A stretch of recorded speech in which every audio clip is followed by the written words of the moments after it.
so it was, or no, I'm sorry, the city bought, I think, the property for $1, but McMillan didn't have to pay anything for the land.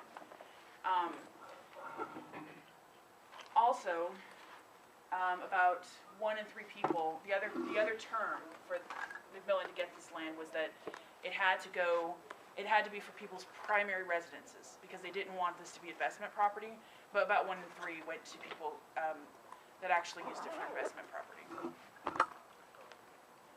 You probably passed by this when you came to Humphreys. Just a quick, this is what could be a quick hit. You know, not all of CAR projects, in fact, anymore, like I said, it's unless you work for a nonprofit that allows you that time to do investigative work over several weeks or months, you're stuck with quick hits, okay? And so a long project now, like a really long project, is considered like 10 days to a week. A quick hit, like we worked on this for several weeks, maybe a couple months, and now, you know, like I would have to produce this in 3 days, which is possible if you're fast, okay? What you would need to do to get up to that speed, though, is just practice with the quick hits, or the 1 or 2 dayers. But this is something that's manageable. You get this data from the San Diego County Department of Health. Call up Michael Workman, bug him, tell him I said something. Good luck with that. What's that? Does it come to you in a spreadsheet? It does. They are getting friendlier. Okay, it used to be a time like 5 years ago or before that they would fight you tooth and nail about what kind of formatting it was. But exports are getting, you know, smarter, and they can go straight into Excel. They don't even have to go into a database form. And so you can do some quick analysis here. This is one of like the tried and true national CAR stories. You know, it's like it's shooting fish in a barrel. You get the bridges database, you get the dams database. You know, you look up what's dangerous in San Diego. You know, there are CAR stories that can be done in a day. This would be an example, because this was in fact deadline. We did this story when the bridge collapsed in Minnesota. Kind of a different example here of what you can do with CAR. The reporter at the time, Tony Manolatos, who's now working for the city, was that, you know, there was a sense, this rumor that Colander was not working a lot, like he wasn't actually in his office, and so we had this idea to PRA his calendar to see like what he was actually doing. And so we got the PRA, or the data, in a calendar file, an Outlook calendar file, which we then exported, or I exported to a spreadsheet, and then cleaned it up. And then I was able to code the data, like in town, out of town, special event, meeting, and so basically determined that like 1 out of 3 days he wasn't in office. And so it was a good like actual factual analysis of what was going on in that office versus asking him. I mean, when we asked him, he was like, I work all the time.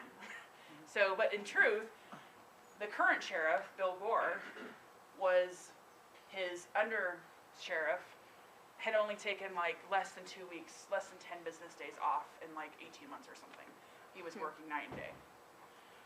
Danielle? Yeah. When you say something like, you know, with this data, I mean, it doesn't sound like anything we could do. Oh, you can. Well, when you say you took the PRA data, how do you start? Show us how you do it. Like, how do you get it? What do you do? How do you ask for it? Well, asking for data is a process and an expertise that would not happen in one session. Like, it needs to be its own session. It is its own session. Oh, it is? Okay. 3:30, digging deeper, getting and using public records in this room. Awesome. There you go. So I'm going to show you what the data looks like once you get it. Okay. Okay, and I do need to do that. Need to shift over. I have a couple of explanatory examples. Lots of census work is what is considered explanatory computer system reporting. Commuting story. This was by Peter Rowe of the UT on. We looked at like several decennial and ACS censuses to look at what the real truth was about Vietnam vets demographically. Like there was kind of an assumption, and so we tested that. And of course we called experts, and we called social workers and the VA and got all of that good expert stuff, but instead of just taking their word for it, we looked at what the vets reported themselves in their censuses. Alrighty, so beyond columns and rows,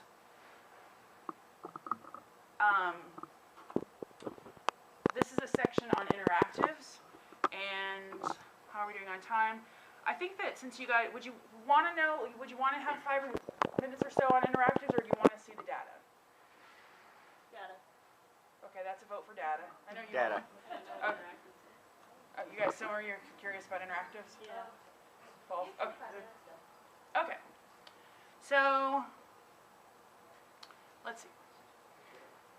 Yeah, I know. There's time for questions. Let's see if this opens up. Awesome. Okay, so I call this beyond columns and rows because I consider columns and rows access in Excel. And this is like the CAR 2.0, the launching point.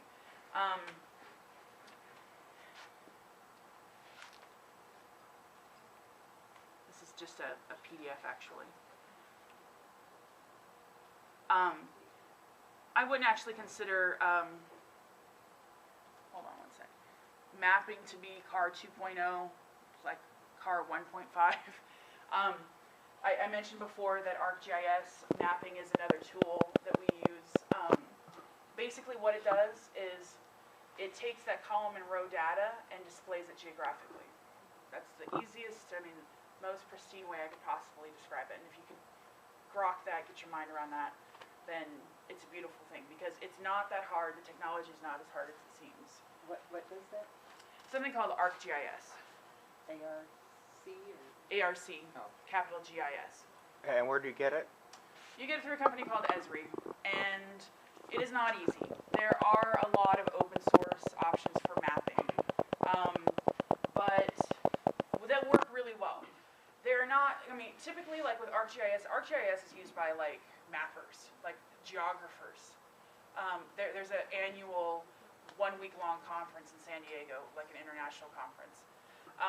It's very difficult to get a license. Like at the UT even, there were just several licenses that we had, and even graphic artists don't always have licenses. So it's not easy. But if you are in a position to want to do this, this would be something you would add to your toolbox.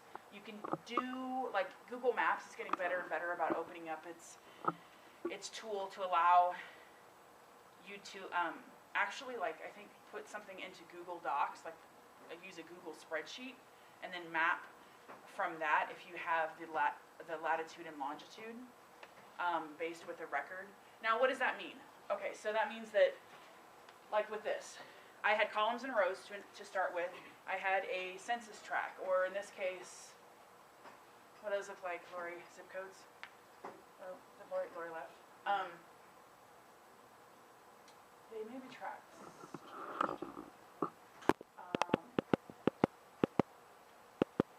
Yeah, the census tract. Yeah. So what we did was each census tract, there are about 600 in the county, had a value associated with it. Like, like it says, 0 to 19%, as much as 35 to 66%. Attached to each tract, so census tract, 0, 0, 1 or 0, 1, 5, 15%. And then there are some like waypoints, like you guys use UPS, right? iPhones or even the Garmin's. Well, every point on the earth has a latitude and longitude. Now, if you have a room like this, there are multiple points that make up this space, this polygon. Sorry, geometry from 10th grade high school, right? And what happens is in those tables and rows, all of these points are in that row with that 15% and that tract number. And so this software magically displays those columns and rows based on those latitude and longitude points. So these are just big polygons, not the size of this room, but in fact, many blocks, sometimes many miles. And what it does is it shows us what we can't see in the flat columns and rows. Okay, like, sure, I could rank the percentages, like who has the highest, who's at 66%, who has you know, almost complete home ownership. But this obviously tells readers something different, or viewers. And it just has a little more meaning. And as a reporting tool, a lot of what car people use ArcGIS for is not presentation at all, but just reporting. Like seeing it for my, you know, like I would map it to see it for myself.